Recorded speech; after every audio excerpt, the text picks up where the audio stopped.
खबरें जो हमें सीधा जोड़ती हैं आपसे, जिनका आपकी जिंदगी पर होता है सीधा असर। खबर का मतलब है एक भरोसा, और आपका भरोसा है हमारी जिम्मेदारी। ATL टीवी, भरोसा अलवर का।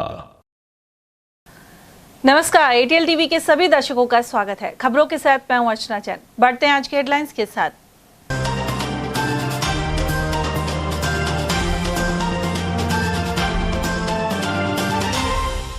मिनी सचिवालय और पासपोर्ट दफ्तर में बम विस्फोट की धमकी से मचा हड़कंप। तलाशी के बाद फिर से पोती निकली धमकी।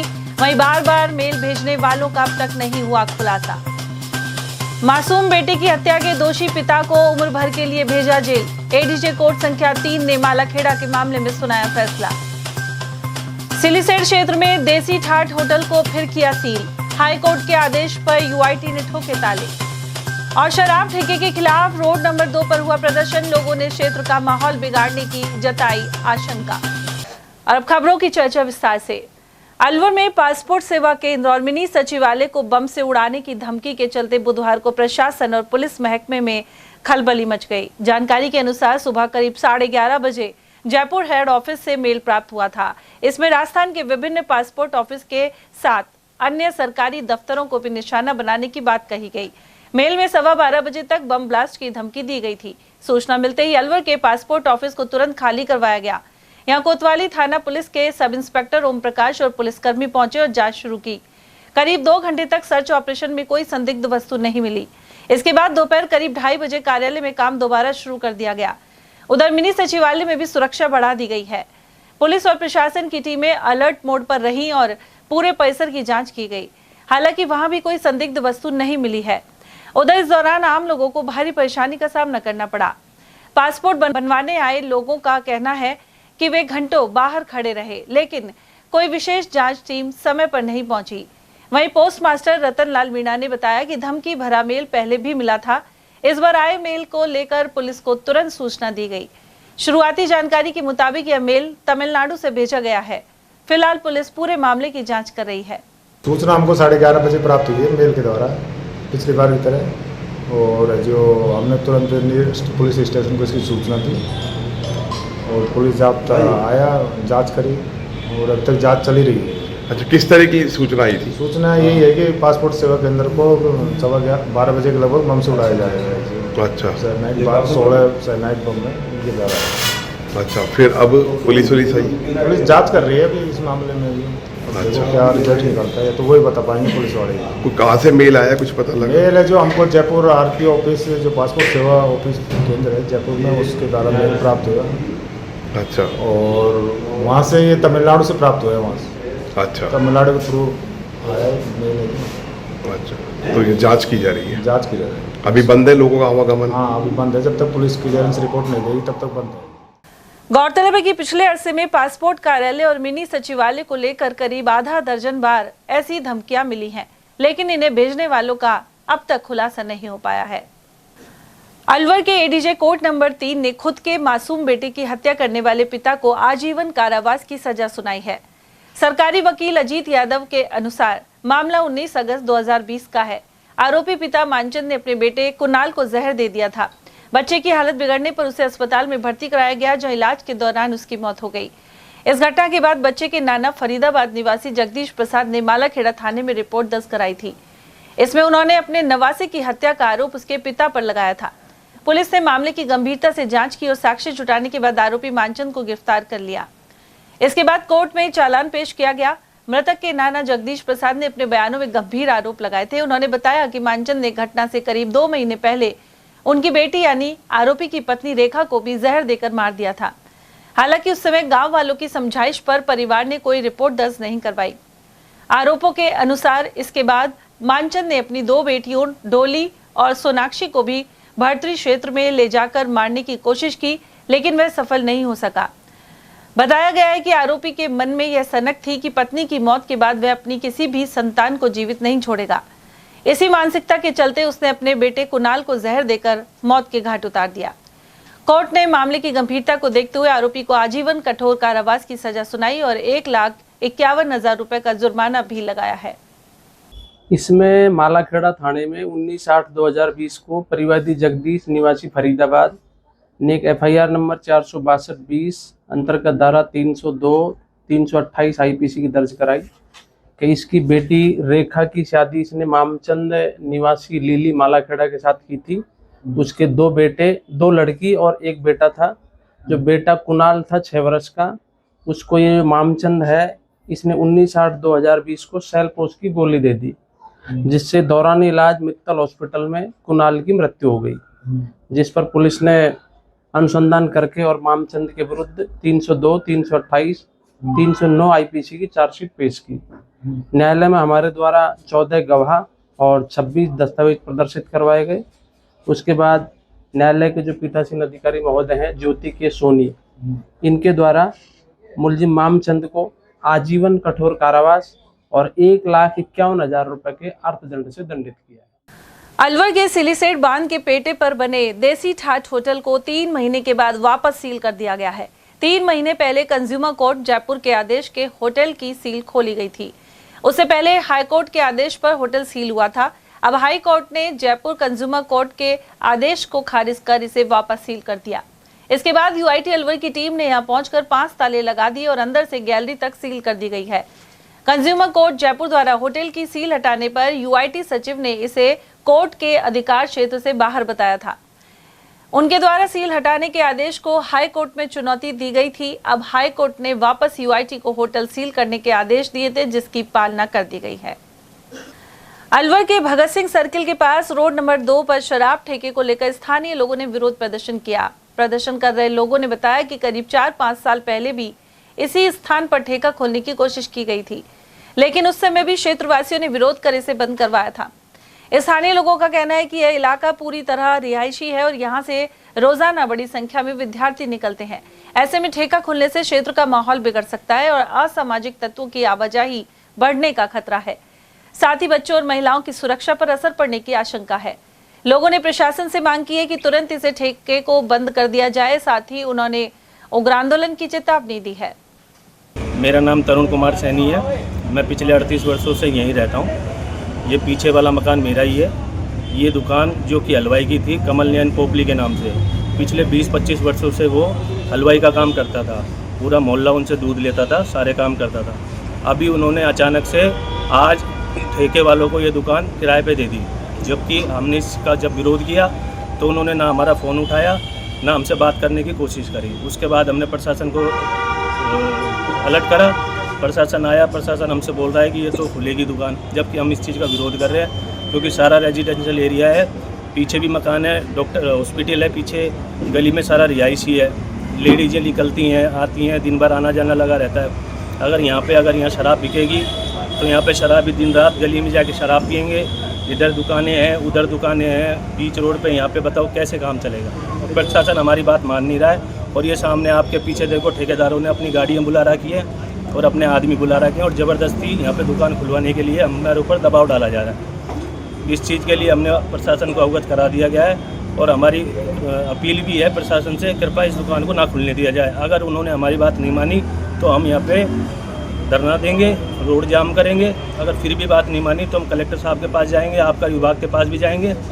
आप मीडिया के माध्यम से मेरा यही एक उद्देश्य है, कृपया करके ये दुकान नहीं खुली जाए। ये कब अलॉट हुई थी? ये अलॉट का पता नहीं है सर, लेकिन आज ही इन्होंने अंदर माल डाला है, इसमें डीप फ्रीज डाल दिया और रैक डाल दी है। तो ये सरकारी अलॉटेड लोकेशन है या फिर वैसे ही कोई किसी ने किराए पे? वैसे ही है सर ये। हाँ, ये दुकान बेची गई है, किराए पे दी गई? किराए पे दी गई है सर ये। मेरा नाम गायत्री सैनी है, मैं यहाँ पीछे ही रहती हूँ। यहाँ पे सुबह सुबह पता लगा हमें कि यहाँ पे दारू का ठेका खुल रहा है, तो हमने विरोध किया। तो यहाँ के जो ठेकेदार हैं उन्होंने गुंडे से बुला लिए और हमें धमका रहे हैं कि ये तो खुलेगा, सरकारी ठेका है, खुलेगा, और हमें धमकाया जा रहा है। और यहाँ पे हमारी बच्चियाँ रात में भी आती है, दिन में भी आती है काम पे और पढ़ने भी जाती हैं, तो हमें बहुत दिक्कत है कि यहाँ हम अपील करते हैं कि यहाँ खुलना नहीं चाहिए। तिजारा थाना क्षेत्र के सालारपुर में 23 वर्षीय विवाहिता की संदिग्ध परिस्थितियों में मौत हो गई। महिला ने शादी के सिर्फ 1 साल बाद ही जहरीली दवा का सेवन कर लिया। जानकारी के अनुसार झरका फिरोजपुर निवासी सुकनत और उसकी बहन नुसरत का विवाह तिजारा के सलारपुर गांव में हुआ था। बताया जा रहा है कि सुकनत का पति साबिर अक्सर उसके साथ मारपीट करता था, जिससे वे मानसिक रूप से परेशान रहती थी। पति की कथित प्रताड़ना से तंग आकर सुकनत ने जहरीला पदार्थ निगल लिया। उसे तिजारा अस्पताल से गंभीर हालत में अलवर रेफर कर दिया गया, जहां इलाज के दौरान उसकी मौत हो गई। उधर पति साबिर ने मारपीट करने की बात कबूलते हुए दावा किया कि सुकनत ने अपने पीहर झिरका फिरोजपुर में जहर खाया था। ससुराल से वह सही सलामत पीहर के लिए गई थी। उधर पुलिस ने मामला दर्ज कर जांच शुरू कर दी है। मेरी सीधा से थोड़ी बहुत जो लेडी का औरत की लड़ाई होती है, उसने एक लपड़ दे दिया तो ठीक है, तो राजी घर पर चली गई। तो पता नहीं वहाँ भी सही थी, ऑटोमेटिक उसने घर पर जहर खा ली। तो ये जहर खाया इसने? तो इसकी तो ये पता नहीं, तो ऐसे 4-5 बार हो गया, तो आज तक तो नहीं खाया गया। तो ये मतलब घर से कब गई थी? घर से गई लगभग 3-4 बजे। तारीख 4 तारीख। अच्छा, तो खाया कब था? जहर का पता लगा? लगभग पता चला तो 7 बजे लगभग। उसी दिन? हाँ, उसी दिन। अच्छा, तो ये कह रहा है कि ससुराल में खाया है कि पियर में खाया है? तो अपने गाँव में उसने। सब बच्चे का नाम शकुनत था, उसका मर्द बैरवानी झगड़ा हुआ था और एक उसका चाचा था, वो थोड़ा गलत बोल गया था, इसलिए उसने गलत कदम उठा गया है सर। झगड़ा किस बात को लेकर हुआ? सर वो झगड़ा तो इसलिए होता है, वो रात में 2 बजे फोन आया था मेरे पास, कहने के भाई मुझे मार रहा है। तो कोई बात नहीं, सुबह आ जाएंगे हम, जब बात कर लेंगे। फिर सुबह हम एक बंदा गया था, फिर लड़की ऐसी पाई थी वहाँ पर, वो बोल रहा था कि क्या बात हो गई। मैं तो गया ना था सर, कोई और भेजा था मैंने, इसलिए फिर वो उसको लाया था, उसको उल्टी लग गई जेल में। पति मारपीट करता था कि? हाँ, पति मारपीट करता था सर। नशा तो पता नहीं, देखा नहीं कभी। और मारपीट किस वजह से करता है, कुछ बताया क्या? मारपीट तो सर लड़की कभी कभी बोलती थी कि नशा वशा कर लेता था। अच्छा, हाँ। कितने साल हो गए शादी को? सर उसको 6ठा महीना में शादी हुई थी इमरान के वहाँ से। दवा कहाँ से आई इनके पास? सर इसकी तो नहीं पता सर मुझे। आपको कब मिली सूचना? मुझे शाम को 6 बजे मेरे पास तो फोन आया था सर, मैं दुकान पर था। कितनी बहनें हैं आपके? 4 बहनें सर। सरिस्का में मानव वन्यजीव संघर्ष को लेकर विधिक सेवा प्राधिकरण अलवर और अभ्यारण्य क्षेत्र के अधिकारियों की संयुक्त टीम ने दौरा किया। प्राधिकरण अध्यक्ष और जिला एवं सेशन न्यायाधीश अनंत भंडारी सहित सचिव एवं एडीजे मोहनलाल सोनी के निर्देश पर यह टीम गांव इंदौक एवं हरिपुरा पहुंची। साथ ही यहां इस संबंध में विधिक जागरूकता शिविर आयोजित किया। इस दौरान पीएलवी मुस्तफा खान ने बताया कि नालसा योजना पीड़ितों को निःशुल्क विधिक सहायता प्रदान कर शीघ्र मुआवजा सुनिश्चित करती है। वहीं सरिस्का में मानव वन्य जीव संघर्ष पर विधिक टीम द्वारा विभिन्न गांवों का दौरा कर ग्रामीणों से सीधा संवाद किया गया। उन्हें मुआवजा प्रक्रिया की पूरी जानकारी प्रदान की गई। इस अवसर पर विधिक सेवा प्रतिनिधि उपेंद्र शर्मा, विजय कुमार सैनी, मोनू, उमेश पारिक, पीएलवी विक्रम गुर्जर, राजेश कुमार और शिवकांत सुबंधु, क्षेत्रीय वन अधिकारी मणिशंकर आदि मौजूद रहे। अलवर शहर के कालीमोरी रेलवे पटरी पर अंडरपास बनाने के लिए रेलवे प्रशासन की ओर से 10 मई को 8 घंटे का समय दिया गया है। सार्वजनिक निर्माण विभाग के अधिकारी सौरभ अग्रवाल और निर्माता कंपनी के ठेकेदार संजय कुमार जैन ने यह जानकारी दी। उन्होंने बताया कि रेलवे प्रशासन ने 10 मई को अंडरपास में ब्लॉक लगाने का समय दिया है। इस दौरान रेल की पटरियों को हटाकर ब्लॉक लगाए जाएंगे। अभी इन ब्लॉक को विशाल मशीनों के जरिए रेलवे पटरी के पास रख दिया गया है। अब तक इसके निर्माण में रेलवे की मंजूरी नहीं मिल पा रही थी, ऐसे में अंडरपास बनने में विलंब हो रहा था, लेकिन अब रेलवे प्रशासन ने कार्य के लिए 8 घंटे का समय दे दिया है। वहीं अंडरपास के लिए ब्लॉक का कार्य होने के बाद रेलवे पटरी के दोनों तरफ रास्ता बनाया जाएगा। इसमें करीब 2 से 3 महीने का समय लगेगा। 3 माह से पहले अंडरपास निर्माण पूरा कर लिया जाएगा, जिससे आवाजाही शुरू हो सके। पीडब्ल्यूडी, रेलवे प्रशासन और जिला प्रशासन द्वारा कालीमोरी फाटक पे जो अंडरपास बनना था ये बन रहा है, क्या कहना चाहिए?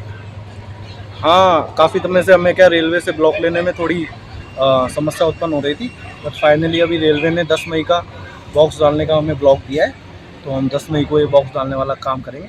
अभी बॉक्स डालने से पहले की जो प्री एक्टिविटी है वो चल रही है, मशीन्स वगैरह आ गई हैं और जो हमारे बॉक्स को शिफ्टिंग वगैरह करने का कार्य है वो चल रहा है। तो 10 तारीख को क्या क्या फाइनली कर देंगे आप, जो मतलब जिससे कि रास्ता खुल 10 जाए? तारीख को बेसिकली एग्जीक्यूशन का काम हमारा है, रेलवे सुपरविजन करेगी। तो 10 तारीख को हमारा बेस पटरी के नीचे हमें 8 घंटे का ब्लॉक दिया गया है, पौने 8 घंटे का, जिसमें हम बॉक्स को पटरी हटा के बॉक्स को पटरी के नीचे से डालेंगे एक्सकेवेट करके प्रॉपर्ली, और उसके बाद उसकी बैक फिलिंग करेंगे। तो ये उसमें कितना समय लग जाएगा सर? वो हमें रेलवे से ब्लॉक मिला हुआ है, पौने 8 घंटे का ब्लॉक मिला हुआ है। तो ये पूरा का पूरा काम जो हमें एक्सकेवेशन करके और बॉक्स डालने का पूरा कार्य हमें पौने 8 घंटे के अंदर करना है। कितने बॉक्स लगेंगे सर इसमें? 11 बॉक्सेस है अपने स्कोप में, टोटल 11 बॉक्स। 11 बॉक्स। कितनी इसकी लंबाई रहेगी सर बॉक्स की? ये बॉक्स RDSO से अप्रूव डिज़ाइंस रहते हैं इसके। अपना जो बॉक्स है यहाँ पे वो 6 बाय 4 का बॉक्स है। अगर आउटर डायमेंशन की बात करें, लंबाई एक बॉक्स की 1.5 मीटर के अराउंड। तो इस हिसाब से करीबन 11 के हो गए, 11 और करीबन हाँ लगभग 16.5 मीटर की लंबाई है। काफ़ी रहेगा ये। हाँ जी जी सर ब्लॉक डलने के बाद उसके बाद जो नीचे का फिनिशिंग और वो उसमें कितना समय लगेगा? ब्लॉक डलने के बाद जो है उसके बाद हमारा बेसिक जो काम रहेगा वो अप्रोच का काम रहेगा। जो दोनों तरफ इसकी अप्रोच निकलेंगी तो वो अप्रोच का कार्य फिर स्टार्ट होगा। लगभग उसमें 1.5 से 2 महीने का कार्य जो काम है वो लगना चाहिए उतना समय। उसमें फिर अप्रोच का काम किया जाएगा, जिसमें दोनों बॉक्सेस को फिर अप्रोच के थ्रू हम दोनों तरफ जो हमारी डिज़ाइन है उससे निकालें। आजीवी काली मोरी LHS 116, इसका जो है 10 तारीख को ब्लॉक है, जो सारे दिन ही ब्लॉक चलेगा, करीब 8 आवर्स का। उसमें हमें, हाँ बताइए, उससे पहले क्या क्या तैयारी कर रहे हैं? उससे पहले जो हम तैयारी कर रहे हैं, हमारे जो बॉक्स है उनको हम शिफ्ट कर रहे हैं। दोनों तरफ हमारे बॉक्स है, 6 इधर है 5 उधर है, 100 मीटर दूर है, उनको हम नज़दीक ला रहे हैं, जिससे जल्दी ही काम हो जाए नज़दीक आने से। बाकी 4 एक्सकेवेटर रहेगा एक्सकेवेशन करने के लिए। शीट पाइलिंग हम पहले से ऑलरेडी लगा चुके हैं। जो ब्लॉक हमें 10 तारीख को मिलेगा। 10 तारीख को कौन कौन से पूरे काम हो जाएंगे सर? पूरा काम होगा, फुल एंड फाइनल कंप्लीट हो जाएगा। रेलवे ट्रैक के नीचे बॉक्स डल के कंप्लीट हो जाएगा। बाकी अप्रोचेस जो हैं वो उसके बाद बनेंगे। उसमें कितना समय लग जाएगा सर? लगभग 3 मंथ्स। राजस्थान सहित अलवर जिले में जनगणना 2027 का पहला चरण जारी है। इसके लिए करीब 450 कर्मचारी राजकीय यशवंत स्कूल में प्रशिक्षण सहित अन्य कार्य कर रहे हैं। प्राचार्य डॉक्टर घनश्याम सैनी ने बताया कि यह चरण 11 मई तक चलेगा। पहले चरण में ट्रेनिंग लेने वाले प्रगणकों ने घर घर जाकर सर्वे का कार्य शुरू कर दिया है। इन प्रगणकों को वार्ड वाइज नगरीय नक्शा, व्यक्ति की पहचान, घरों के नंबर की पहचान और मंदिर मस्जिद का नक्शा अलॉट कर दिया गया है। राजस्थान में और विशेष रूप से अलवर जिले में जो जनगणना का कार्य 1 मई से शुरू हुआ है, इसका प्रशिक्षण कार्यक्रम, जो भी प्रगणक लगे हुए हैं, जो सुपरवाइजर लगे हुए हैं, उनका प्रशिक्षण कार्यक्रम 27 अप्रैल से यशवंत स्कूल में जारी है और ये 11 मई तक चलेगा। 1 मई से जनगणना का कार्यक्रम शुरू हो चुका है। पहले बैच में जिन प्रगणकों ने अपना प्रशिक्षण ले लिया है, वो उन्होंने घर का सर्वे करने का कार्यक्रम शुरू कर दिया गया है। और विशेष रूप से जो व्यवस्था है जनगणना की, वो इतनी शानदार और अच्छी है कि किसी प्रकार की कोई तकनीकी समस्या या वैसे कोई समस्या नहीं आ रही है। और सेल्फ असेसमेंट के आधार पर भी जनगणना का कार्य 1 मई से शुरू हो गया है। और इस चरण में क्या एक तो सबसे पहले हमने जो जिनको अलॉटमेंट किया प्रगणक, उनको वार्ड अलॉटमेंट कर दिया। वार्ड में भी उनको एरिया अलॉटमेंट कर दिया। ये एरिया, उसका नजरी नक्शा हमने बनवा दिया है। नक्शे के हिसाब से उनको घर और उनका जो सिक्वेंस है घर का, चाहे वो हाउस नंबर के हिसाब से हो, चाहे वो किसी व्यक्ति के पहचान के हिसाब से हो, कोई मंदिर मस्जिद की पहचान के हिसाब से हो, वो उनको कर दिया है। और पहले दौर के जो प्रगणक थे उन्होंने वो सारा काम अपना कंप्लीट भी कर लिया है। इस समय हमारे पास अलवर ग्रामीण और शहर के 450 के लगभग प्रगणक और सुपरवाइजर और प्रशिक्षणकर्ता जो रिसोर्स पर्सन है वो यहाँ प्रशिक्षण ले रहे हैं और दे रहे हैं। राज्य सरकार की ओर से RGHS योजना का भुगतान नहीं किए जाने के कारण संचालन मुश्किल होता जा रहा है, जबकि कर्मचारियों के वेतन से हर माह इसकी राशि कट जाती है, लेकिन उन्हें इसका लाभ नहीं मिल पा रहा है। राज्य सरकार द्वारा पिछले 8 महीने से इस योजना में निजी चिकित्सालयों को भुगतान नहीं किया गया है। मित्तल हॉस्पिटल के प्रबंधक संचालक डॉक्टर SC मित्तल ने बताया कि इस योजना में काफी कम दर पर इलाज और जांच की जाती है, जबकि निजी अस्पतालों में ज्यादा लागत आती है। इसके बावजूद भुगतान अटकने से अस्पताल चलाना मुश्किल हो गया है। डॉक्टर मित्तल ने कहा है कि इसे लेकर कर्मचारियों को मुखर होकर अपनी आवाज बुलंद करनी चाहिए। RGHS में बहुत सारी विसंगतियां हैं। सरकार ने स्कीम तो लागू कर दी, डॉक्टर्स को कॉन्फिडेंस में नहीं है।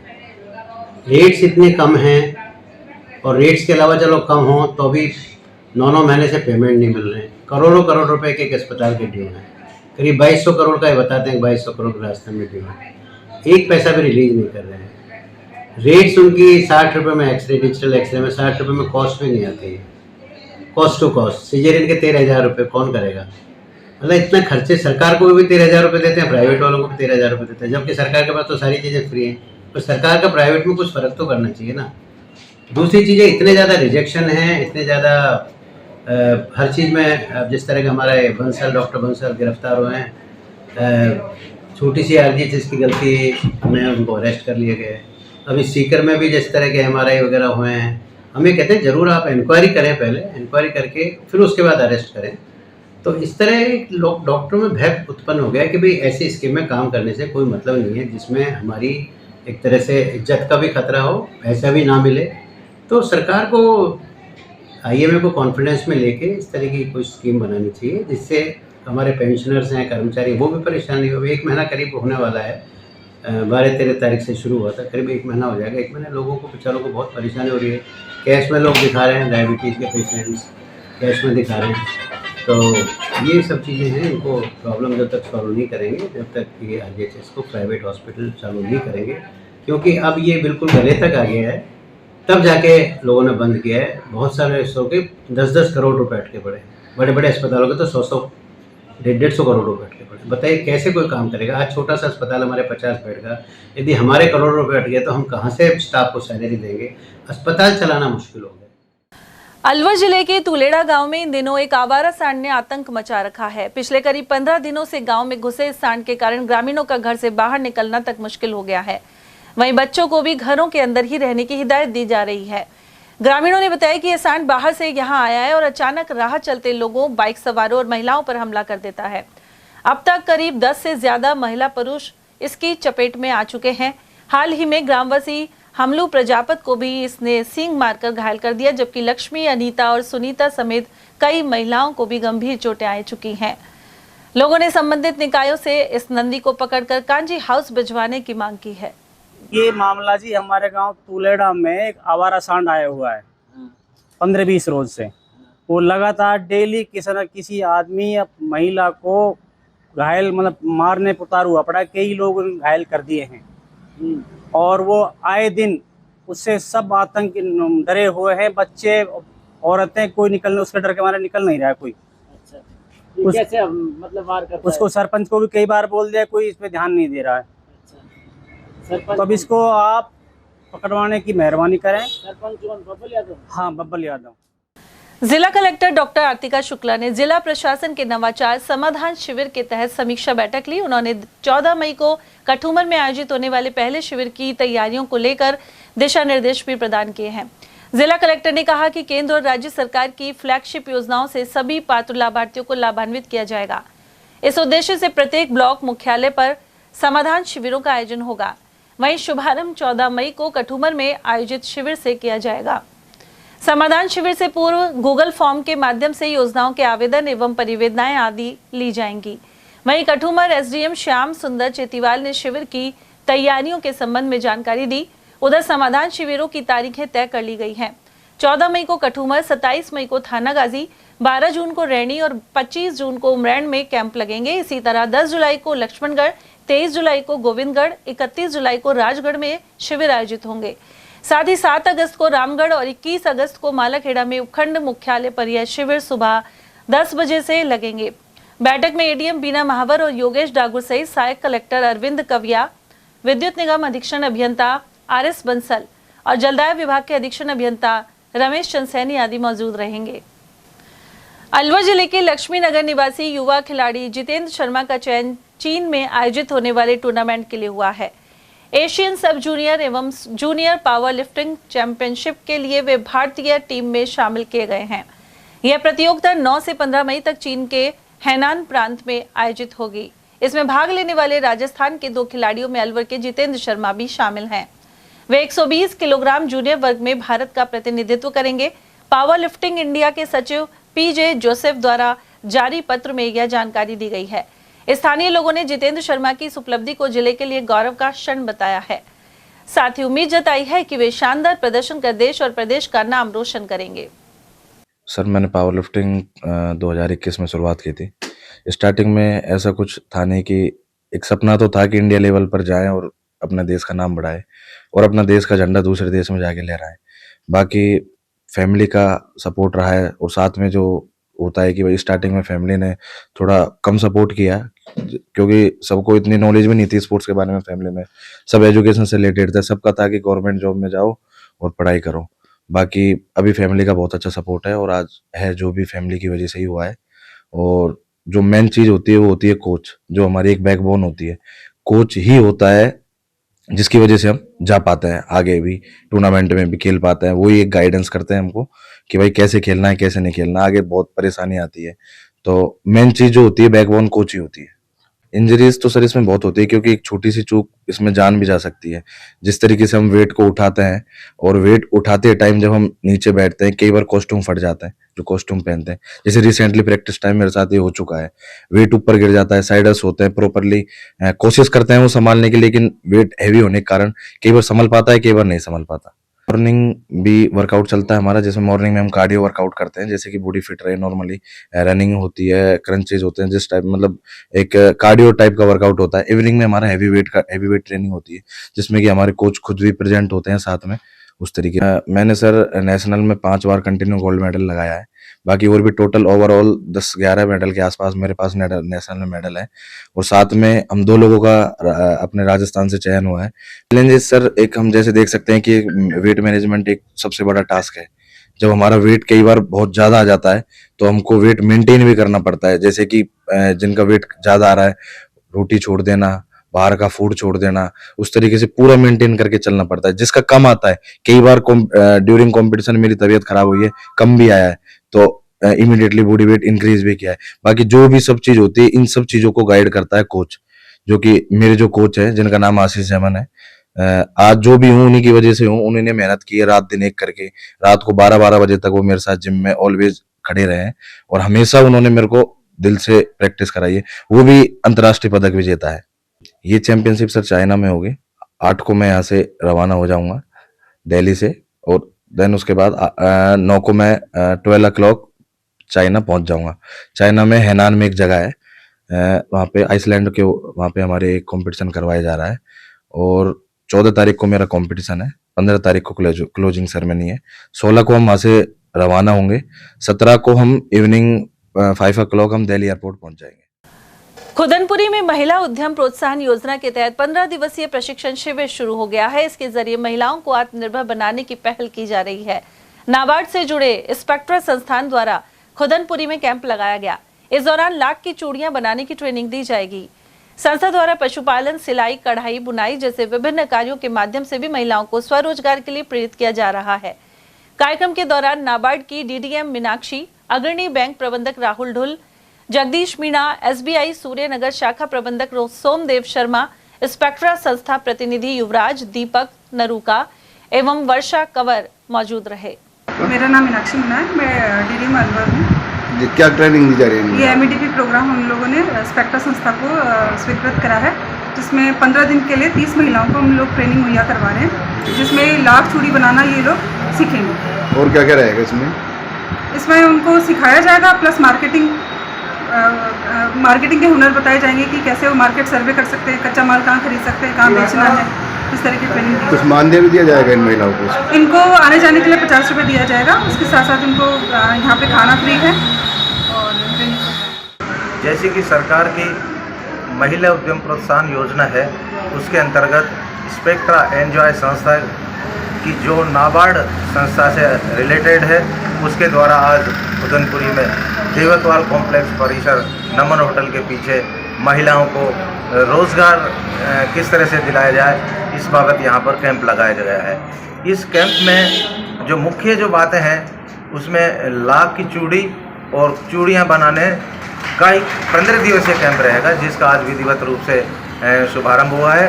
और मैं इतना कहना चाहूँगा कि ये जो नाबार्ड संस्था से जो स्पेक्ट्रा संस्था है, अपने क्षेत्र में विभिन्न आयाम पैदा कर चुकी है। महिलाओं को स्वावलंबन बनाने के लिए पशुपालन, कृषि, सिलाई, कढ़ाई, बुनाई के तहत स्वावलंबन बनाने के लिए बहुत सारी योजनाएं ऐसी हैं जिनका ये प्रशिक्षण लगातार देती आ रही है। आज मुझे सौभाग्य मिला कि कार्यालय पर ये कैंप लगाया जा रहा है। मैं इनके उज्ज्वल भविष्य में सुखद जीवन की शुभकामनाएं करता हूँ। साथ में इस कैंप के प्रभारी अधिकारियों को भी धन्यवाद देता हूँ, जो हमारे एक पिछड़ी बस्ती, जो दलित कच्ची बस्ती है, उसमें महिलाओं को स्वावलंबन बनाने के लिए आप दिन रात प्रयासरत हैं। इस अवसर पर मैं ये भी कहना चाहूँगा कि ज़्यादा से ज़्यादा महिलाएं जुड़ें और सरकार की, भारत सरकार की, राज्य सरकार की जो योजनाएं हैं, उन सब का कल्याणकारी योजनाओं का फायदा उठाएं। और वहीं स्पेक्ट्रा संस्था द्वारा ग्राम राता कला में 50 बेड का निःशुल्क वृद्धाश्रम स्थापित किया गया है। इस आश्रम का उद्देश्य उन बुजुर्गों को सुरक्षित और सम्मानजनक जीवन देना है जो किसी कारणवश अकेले या बेसहारा हैं। यहाँ रहने वाले वरिष्ठ नागरिकों को रहने, भोजन और स्वास्थ्य सुविधाएं उपलब्ध करवाई जाएंगी। प्रतिनिधि युवराज गौड़ ने इस बारे में जानकारी प्रदान की। स्पेक्ट्रा संस्था की अनूठी पहल, संस्था ने शुरू किया प्रभु का आसरा वृद्धाश्रम। स्पेक्ट्रा संस्था द्वारा संचालित प्रभु का आसरा वृद्धाश्रम जिला खैरथल तिजारा के गांव राता कला में स्थित है, जो ज़रूरतमंद एवं असहाय बुजुर्गों के लिए एक सुरक्षित और सम्मानजनक आश्रय प्रदान कर रहा है। यहाँ लगभग 50 वृद्धजनों को निःशुल्क आवास, भोजन, स्वच्छ पानी, कपड़े और स्वास्थ्य सुविधाएं उपलब्ध कराई जाती हैं। वृद्धाश्रम का उद्देश्य उन बुजुर्गों को सहारा देना है जो परिवार से दूर हैं या जिनकी देखभाल करने वाला कोई नहीं है। शांत और पारिवारिक वातावरण में उन्हें सम्मान, स्नेह और नियमित देखभाल मिलती है। साथ ही समय समय पर धार्मिक, सांस्कृतिक और मनोरंजन के कार्य भी आयोजित किए जाते हैं। इस पहल में स्थानीय समुदाय, स्वयंसेवकों और दानदाताओं का भी महत्वपूर्ण योगदान है। अलवर जिला पुरुषार्थी समिति के सहयोग से पानी के निःशुल्क टैंकर समस्याग्रस्त क्षेत्रों में पहुंचाए जा रहे हैं। इसके तहत बुधवार को आड़ापाड़ा मंदिर के पास स्थित जोहड़ में वन्य जीवों के लिए टैंकर की व्यवस्था की गई। इसमें समाज सेवी महेंद्र गोयल, रूबी वर्मा, दिनेश खंडेलवाल, महेंद्र सेन, संदीप एवं राधा रमन का सहयोग रहा। वहीं सभी सदस्यों द्वारा लगभग 11 टैंकर डलवाने का वायदा किया गया। इसके लिए पुरुषार्थी समिति अध्यक्ष कुलदीप कालरा एवं रवि जुनेजा का आभार व्यक्त किया गया है। विधिक सेवा प्राधिकरण द्वारा अलवर के सूर्यनगर स्थित चैंपियंस एकेडमी में विधिक जागरूकता शिविर का आयोजन किया गया। प्राधिकरण अध्यक्ष एवं सचिव के निर्देश पर लगे कैंप में पीएलवी रेखा महलावत द्वारा छात्र छात्राओं एवं शिक्षकों को विभिन्न विधिक विषयों पर जानकारी प्रदान की गई। शिविर में लगभग 100 छात्र छात्राओं एवं 11 शिक्षकों ने सहभागिता की। प्राचार्य किरण मुखीजा भी कार्यक्रम में उपस्थित रहीं। शिविर के दौरान घुमक्कड़ जनजातियों के लिए न्यायालय तक पहुंच को मजबूत करने वाली योजना के बारे में बताया गया। इसके अतिरिक्त साइबर अपराध विषय पर भी विस्तृत जानकारी दी गई। साथ ही आपातकालीन परिस्थितियों में सहायता के लिए हेल्पलाइन नंबरों से अवगत करवाया गया। 23 से 25 मई तक जयपुर में ग्लोबल राजस्थान एग्रीटेक मीट में सहभागिता के लिए राजनिवेश पोर्टल पर आवेदन किया जा सकता है। कृषि विभाग के संयुक्त निदेशक पीसी मीणा ने बताया कि इसमें किसान, कृषि उद्योग से जुड़े व्यवसायी एवं अन्य उद्यमियों द्वारा भाग लिया जाएगा। इसके लिए राजनिवेश पोर्टल पर भी आवेदन किया जा सकता है। भाजपा के पूर्व जिला उपाध्यक्ष देशराज वर्मा ने पश्चिमी बंगाल और असम में हुई जीत के लिए राजस्थान के लोगों को भी श्रेय दिया है। उन्होंने कहा कि इन लोगों ने भाजपा के पक्ष में जमकर काम किया। साथ ही अलवर सांसद और केंद्रीय मंत्री डॉक्टर भूपेंद्र सिंह यादव पश्चिमी बंगाल के चुनाव प्रभारी रहे। इसी तरह 7 प्रभारी सुनील बंसल की विशेष रणनीति के कारण भी जीत मिली है। भाजपा नेता वर्मा के अनुसार पश्चिमी बंगाल में हिंदुओं के साथ हिंसा हो रही थी, जिसके कारण सनातन हिंदू धर्म के लोग एक हो रहे थे। उन्होंने कहा कि भारतीय निर्वाचन आयोग एवं सुरक्षा बलों ने मजबूती के साथ चुनाव करवाया और कोई गड़बड़ी नहीं होने दी। उन्होंने कहा कि प्रधानमंत्री नरेंद्र मोदी की नीतियों का लाभ चुनाव में भाजपा को मिला है। सर, देश के 5 राज्यों में विधानसभा चुनाव हुए हैं। आसाम और बंगाल को लेकर विशेष इंटरेस्ट है अलवर के लोगों का, क्योंकि आसाम में कांग्रेस के जो पूर्व सांसद और केंद्रीय मंत्री रहे जितेंद्र सिंह प्रभारी थे, और पश्चिम बंगाल में अलवर के वर्तमान सांसद और वर्तमान में केंद्र के मंत्री भूपेंद्र सिंह प्रभारी थे।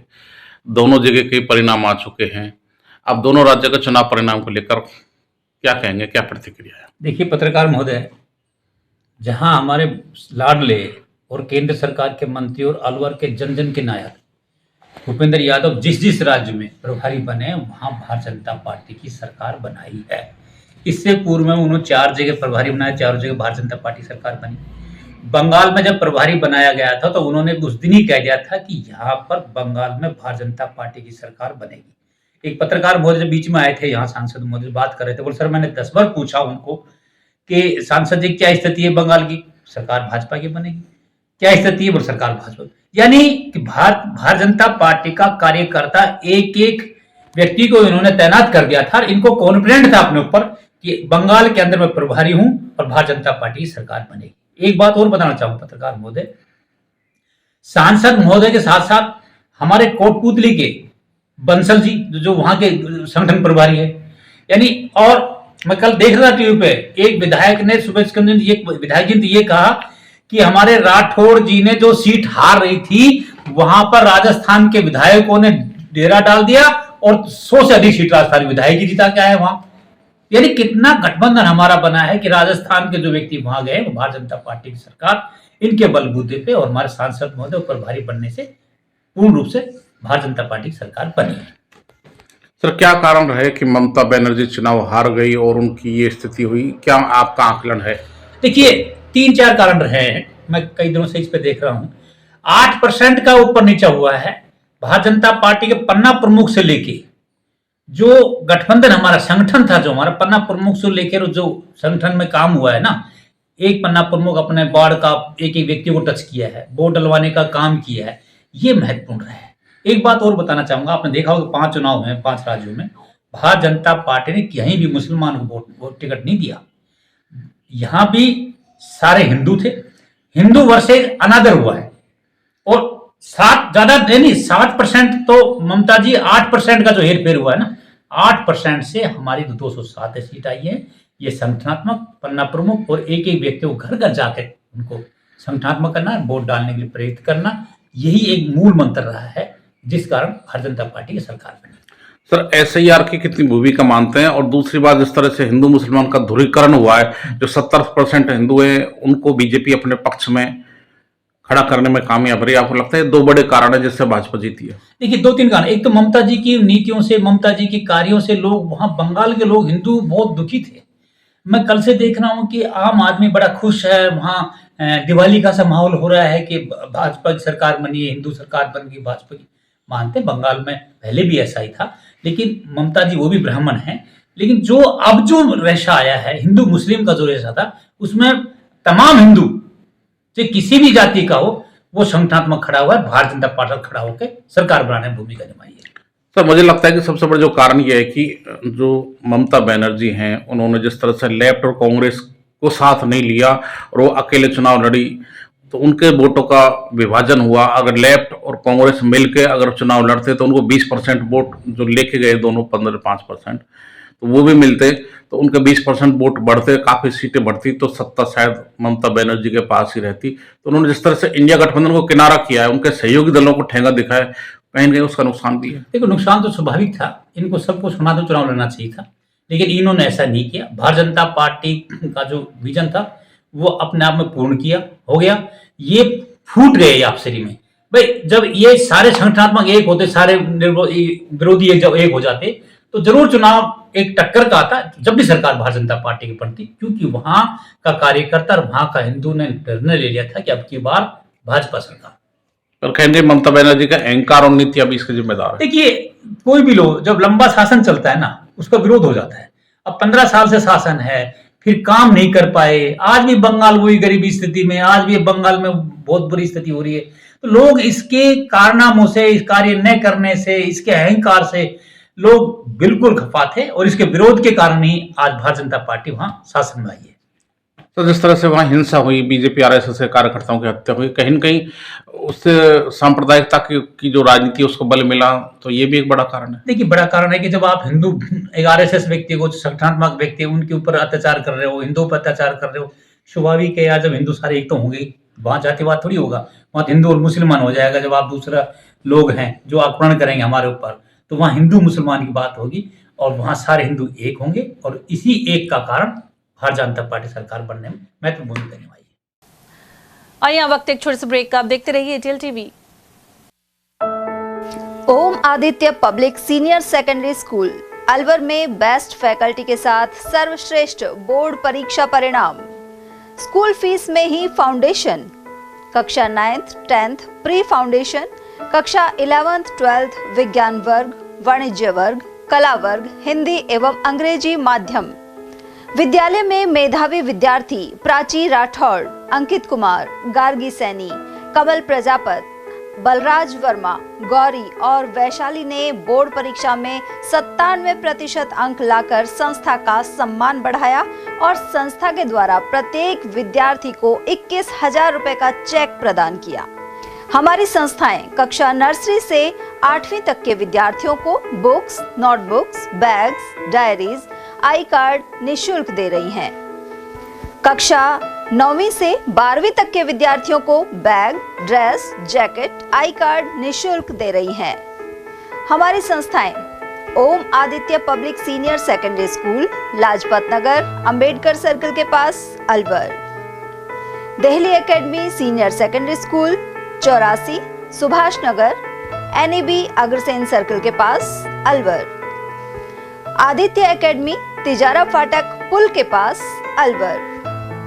Contact number 9829107651 and 9116913576। आदित्य की परंपरा, सेवा, संस्कार और समर्पण।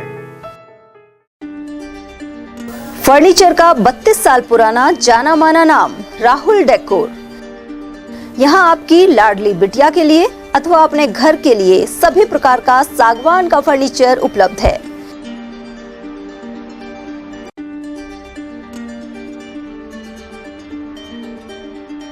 Double bed, dressing table, sofa set सागवान एवं कपड़े वाले तथा सेंटर टेबल, भट्टी कलर, स्टील अलमारी, ब्रांडेड एवं सॉफ्टी फोम के गद्दे आपकी नाप तोल से बनाए जाते हैं।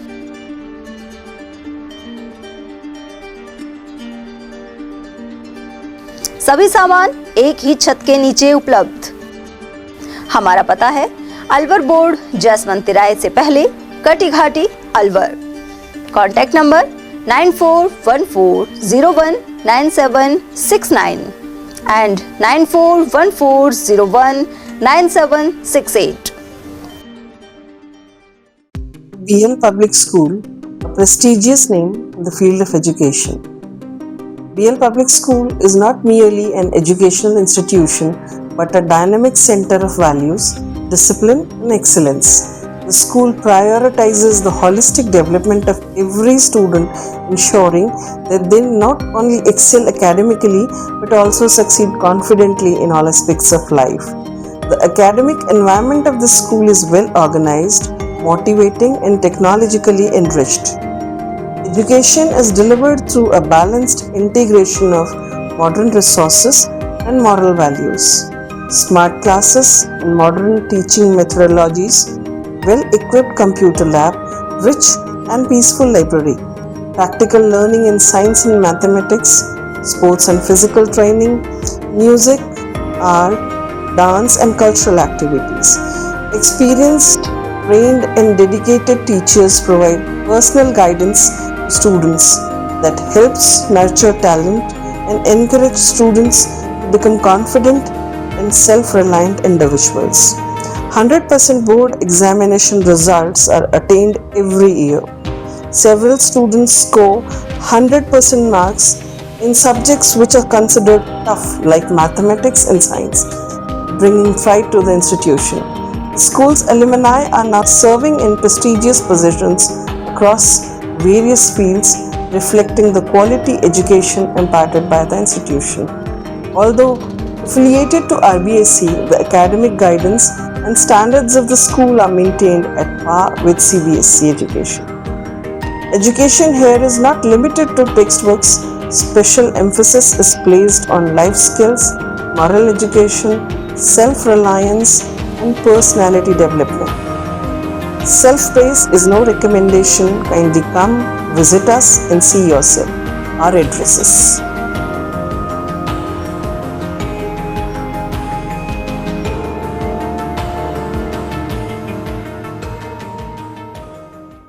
ATL द्वारा गर्मी के मौसम में वन्य जीवों के लिए जारी मुहिम के तहत काफी वर्षों से पानी और चारा बालाकिला जंगल में भेजा जा रहा है।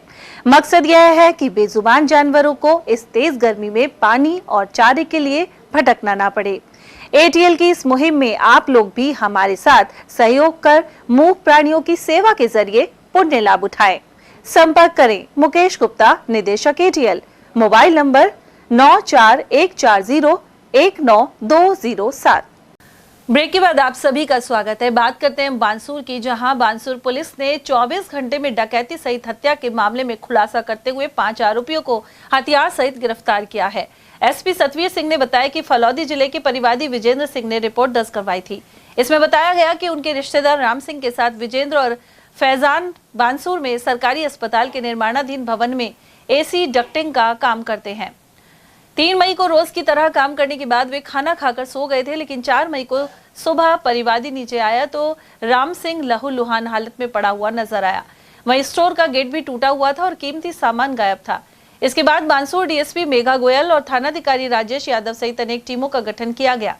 सीसीटीवी कैमरों और तकनीकी मदद से सघन तलाश के बाद आरोपियों को गिरफ्तार कर लिया गया। इनमें उत्तर प्रदेश निवासी फैजान अली, मोहम्मद बिलाल, मोहम्मद सोहेल, हिमांशु और साइमान शामिल हैं। आरोपियों से धारदार हथियार बरामद किए गए हैं। एक व्यक्ति की डेड बॉडी लहूलुहान अवस्था में पड़ी, जो एक नई बिल्डिंग बनी है वहाँ डिस्ट्रिक्ट हॉस्पिटल उप जिला अस्पताल जो बना है टाउन सेंटर, वहाँ पे ग्राउंड फ्लोर पे डेड बॉडी पड़ी हुई है।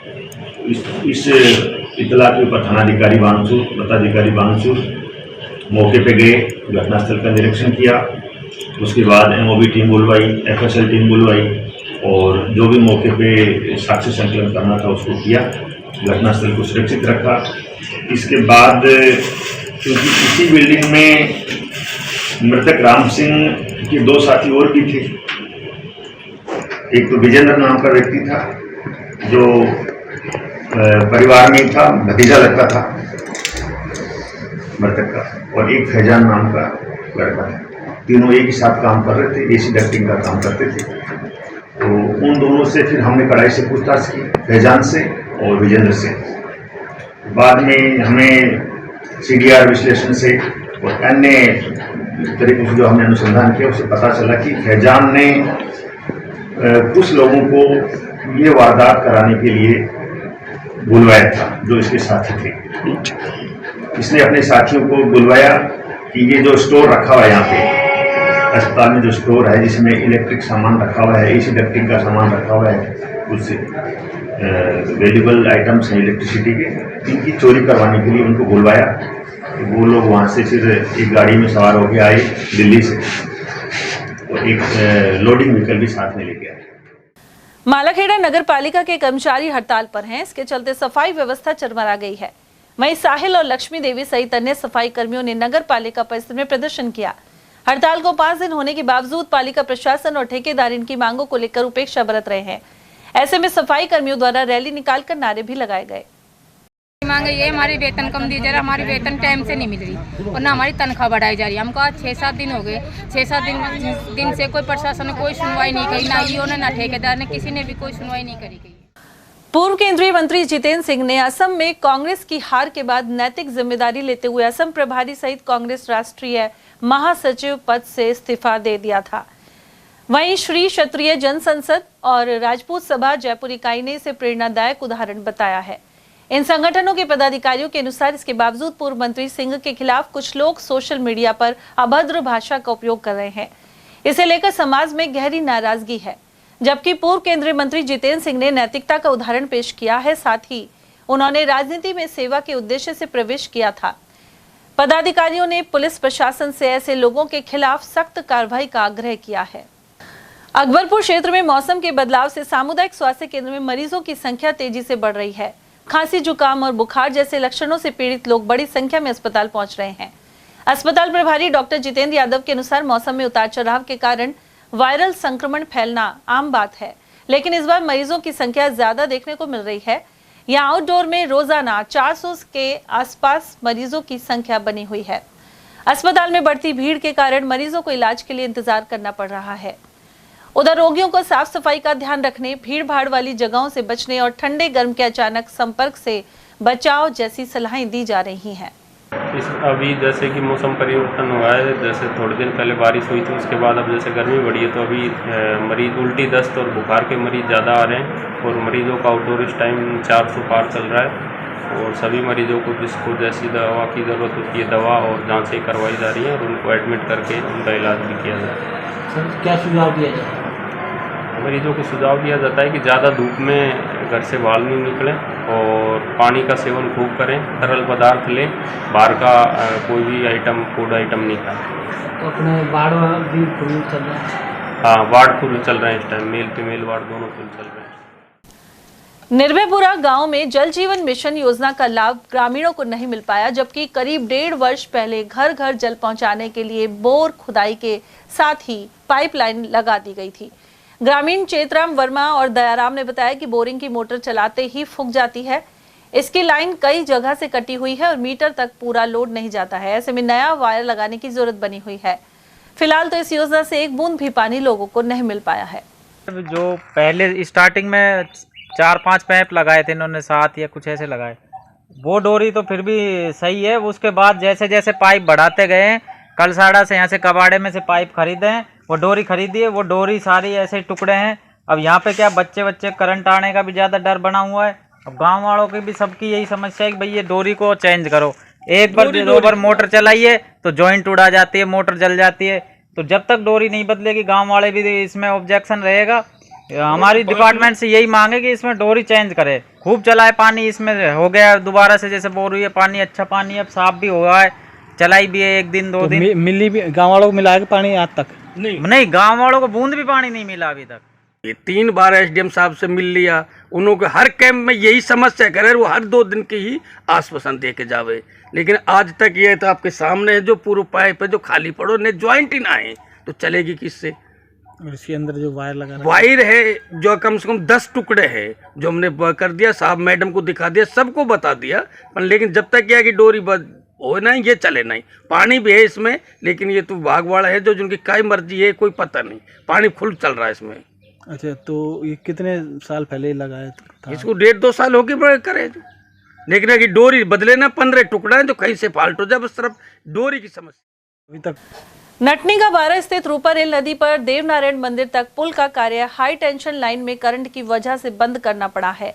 रूपा रेल नदी पर मालाखेड़ा रोड से और नटनी का 12 स्थित देवनारायण मंदिर तक करीब 8 करोड़ रुपए की लागत से पुल का निर्माण करवाया जा रहा है। यहाँ अंतिम पिलर के ऊपर से हाई टेंशन विद्युत लाइन गुजर रही है। पूर्व में भी इस स्थान पर मजदूर करंट की चपेट में आ चुके हैं। यहाँ फिर से पिलर पर करंट आने की वजह से निर्माण रोक दिया गया। स्थानीय निवासी विक्रम पटेल ने बताया कि ऐसे में रूपा रेल नदी पर निर्माण कार्य अधूरा पड़ा है। जागरूक लोगों के अनुसार डीपीआर बनाने के वक्त इसकी अनदेखी की गई और पुल निर्माण की अनुमति दे दी गई। सबसे बड़ा जो देवनारायण भगवान के मंदिर के लिए रास्ता की प्रॉब्लम चल रही थी, जो 8-9 करोड़ की जो पुल का सैंक्शन हुआ था, वो चम्बल वाली जो बड़ी लाइन है बिजली वाली, उसके कारण रुक रहा है। और अगले महीने में बारिश का सीजन चल रहा है, तो इसलिए मैं तो रिक्वेस्ट ये करता हूँ कि इसका जल्दी से जल्दी हाई टेंशन जो लाइन है इसको यहाँ से दूसरी जगह शिफ्ट की जाए और इसके लिए जल्दी से जल्दी काम चालू किया जाए। भाजपा की हालिया चुनावी जीत को लेकर अकबरपुर कस्बे में कार्यकर्ताओं में खासा उत्साह देखने को मिल रहा है। पश्चिमी बंगाल सहित अन्य राज्यों में पार्टी की शानदार जीत के बाद भाजपा कार्यकर्ताओं और ग्रामीणों ने खुशी का इजहार किया। इस मौके पर कस्बे में मिठाई वितरण हुआ। कार्यकर्ताओं ने कहा कि भाजपा की नीति और विकास कार्यों के चलते जनता का विश्वास लगातार बढ़ रहा है। इसी का परिणाम है कि देश के 22 राज्यों में अब भाजपा की सरकार बन चुकी है। पश्चिम बंगाल में प्रचंड बहुमत से सरकार बना रहे हैं। उस उपलक्ष्य में आज अकबरपुर उमरेड मंडल के महामंत्री पप्पू शर्मा जी, सचिव गुप्ता जी, काका पंडित, अनिल कुमार धानका, हरगोविंद जी, दीपक, भारत, घनश्याम और सिंधु प्रजापत सभी ने मिलकर आज खुशी में लड्डू बांट रहे हैं। और हमें पूर्ण आशा और विश्वास है कि पश्चिम बंगाल में बहुत ही अच्छा विकास होगा। जो तानाशाही चल रही थी वो खत्म होगी और यशस्वी प्रधानमंत्री नरेंद्र मोदी जी की जो विजन 2047 का है विकसित भारत का, इस आज की 4 मई की खुशी में हम लड्डू वितरण कर रहे हैं, आपस में बांट रहे हैं। बड़ी खुशी का माहौल है भारतीय जनता पार्टी के कार्यकर्ताओं में। जन कल्याणकारी योजनाओं को गांव-गांव तक पहुंचाने के उद्देश्य से अभियान के तहत बुधवार को पाटन अहीर पंचायत में एलईडी वैन पहुंची। रथ के माध्यम से ग्रामीणों को सरकारी योजनाओं और विकास कार्यों से अवगत करवाया गया। इस अवसर पर किशनगढ़ बास के पूर्व विधायक रामहित यादव ने ग्रामीणों से आह्वान किया कि वे सरकार द्वारा संचालित योजनाओं की जानकारी प्राप्त कर उनका अधिकतम लाभ लें। वहीं विभिन्न विभागों के अधिकारियों ने उपयोगी जानकारी दी। वहीं कुछ ग्रामीणों ने बताया कि ऐसे जागरूकता अभियान गांवों के लिए उपयोगी साबित हो रहे हैं। उधर जिला कलेक्टर अतुल प्रकाश ने बताया कि विभिन्न गांवों में योजनाओं का प्रचार प्रसार किया जाएगा। साथ ही जसाई, भोंकर और खेड़ी में संध्या चौपाल का आयोजन होगा। और वहीं खैरतल तिजारा जिला कलेक्टर अतुल प्रकाश की अध्यक्षता में गुरुवार को ग्राम पंचायत माहोंद में रात्रि चौपाल लगेगी। इसका आयोजन शाम 6:15 बजे से होगा। रात्रि चौपाल के दौरान आमजन की समस्याएं एवं परिवादों की सुनवाई कर उनका मौके पर ही निस्तारण करवाने का प्रयास रहेगा। इस संबंध में सभी जिला स्तरीय अधिकारियों को निर्देशित किया गया है। तिजारा उपखंड अधिकारी संजीव वर्मा ने जन स्वास्थ्य अभियांत्रिकी विभाग कार्यालय का निरीक्षण किया। उन्होंने कस्बे और ग्रामीण क्षेत्रों में सुचारू पेयजल आपूर्ति सुनिश्चित करने के लिए अधिकारियों को सख्त निर्देश दिए हैं। वर्मा ने उपस्थिति पांजिका की जांच भी की। साथ ही पेयजल आपूर्ति सुनिश्चित रखने की हिदायत भी दी गई। इस दौरान एएन राजीव जैन, कनिष्ठ अभियंता सपना मीना एवं कर्मचारी मौजूद रहे। भिवाड़ी की सड़कों पर मंगलवार को खाकी वर्दी का सख्त संदेश देखने को मिला। पुलिस ने व्यापक स्तर पर रूट मार्च निकाला। यह रूट मार्च पुलिस अधीक्षक ब्रजेश उपाध्याय के निर्देशन में आयोजित हुआ। साथ ही उनका उद्देश्य अपराधियों में भय और आमजन में विश्वास कायम करना रहा। अलवर बाईपास रोड सहित प्रमुख इलाकों में निकले गए इस रूट मार्च में भारी संख्या में पुलिस बल मौजूद रहा। थानाधिकारी सचिन शर्मा, यूआईटी थाना प्रभारी प्रोविजनर आरपीएस प्रदीप और एसआई पुनीत मीणा के नेतृत्व में पुलिस जवानों ने पैदल गश्त की। स्वामी कमलदास बापू ने कहा है कि शास्त्रों के नियमानुसार पूजा अर्चना और व्रत करने वालों को ही पूरा फल मिलता है। वे लीली गांव के प्रजापति धर्मशाला स्थित शिव मंदिर में शिव महापुराण कथा वाचन कर रहे हैं। बुधवार को तीसरे दिन उन्होंने भगवान शिव के समस्त व्रतों की कथा सुनाई। इस दौरान आयोजक जुगल किशोर प्रजापति, हर्षी लाला प्रजापति, लल्ली किशन प्रजापति, मौजी राम सेन, गंगाराम सेन और पंडित अशोक कुमार शर्मा आदि मौजूद रहे। रामगढ़ के बहादुरपुर रोड स्थित खाटू श्याम मंदिर में 5 दिवसीय वार्षिकोत्सव के तहत बुधवार को भव्य बाइक रैली निकाली गई। इस धार्मिक आयोजन से पूरा कस्बा भक्तिमय हो गया। साथ ही हारे का सहारा खाटू श्याम हमारा के जयकारे गूंजते रहे। रैली में शामिल श्रद्धालु खाटू श्याम बाबा के ध्वज लेकर डीजे पर बज रहे भजनों पर झूमते और नाचते गाते चल रहे थे। कमेटी के अध्यक्ष जवाहरलाल तनेजा ने बताया कि गुरुवार को कलश यात्रा और भव्य शोभा यात्रा निकाली जाएगी। इस अवसर पर दिनेश शर्मा बंटी, महेंद्र गोपालिया, शंकर श्रीवास्तव, अनिल जैन, तुलसी सैनी, धीरज राणावत, अमित भारद्वाज, तरुण शर्मा, पंडित नवीन शर्मा और राजेश सिंगल आदि मौजूद रहे। भाजपा बड़ौदा में मंडल कार्यालय में मासिक संगठन बैठक अध्यक्ष मगनलाल फौजी की अध्यक्षता में संपन्न हुई। इसमें मुख्य अतिथि प्रधान प्रतिनिधि गोपाल सिंह चौधरी और मंडल प्रभारी एवं जिला महामंत्री ऋषिराज शर्मा रहे। इस दौरान जिसमें विकास रथ यात्रा, मन की बात और बूथ पर मजबूती लाने के संदर्भ में विस्तृत चर्चा हुई। इस मौके पर कमल भागवत, देवाराम शर्मा, राजेश जैन, ब्रह्मानंद शर्मा, हेमराज कुमावत और रामजीलाल कोहली आदि की उपस्थिति रही। राज्य सरकार की जन कल्याणकारी योजनाओं के प्रति आम जन को जागरूक करने के उद्देश्य से जिले में संचालित ग्राम रथ अभियान के वाहन घूम रहे हैं। एलईडी लगे रथ गांव-गांव तक पहुंचकर विकास का संदेश दे रहे हैं।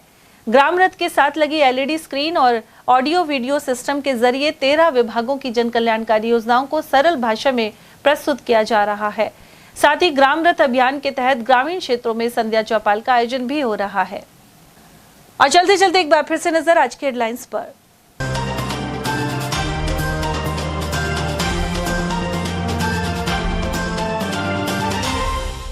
मिनी सचिवालय और पासपोर्ट दफ्तर में बम विस्फोट की धमकी से मचा हड़कंप। तलाशी के बाद फिर से पोथी निकली धमकी। वहीं बार बार मेल भेजने वालों का अब तक नहीं हुआ खुलासा। मासूम बेटे की हत्या के दोषी पिता को उम्र भर के लिए भेजा जेल। एडीजे कोर्ट संख्या 3 ने मालाखेड़ा के मामले में सुनाया फैसला। सिलीसेट क्षेत्र में देसी ठाठ होटल को फिर किया सील। हाई कोर्ट के आदेश पर यूआईटी ने ठोके ताले। और शराब ठेके के खिलाफ रोड नंबर 2 पर हुआ प्रदर्शन। लोगों ने क्षेत्र का माहौल बिगाड़ने की जताई आशंका। इसी के साथ खबरों में आज इतना ही। दीजिए अर्चना जैन को इजाजत। नमस्कार।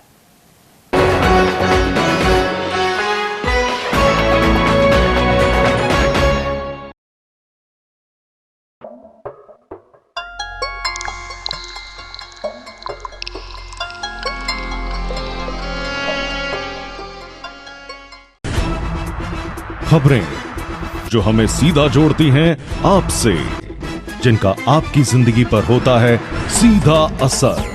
खबर का मतलब है एक भरोसा, और आपका भरोसा है हमारी जिम्मेदारी। ATL TV, भरोसा अलवर का।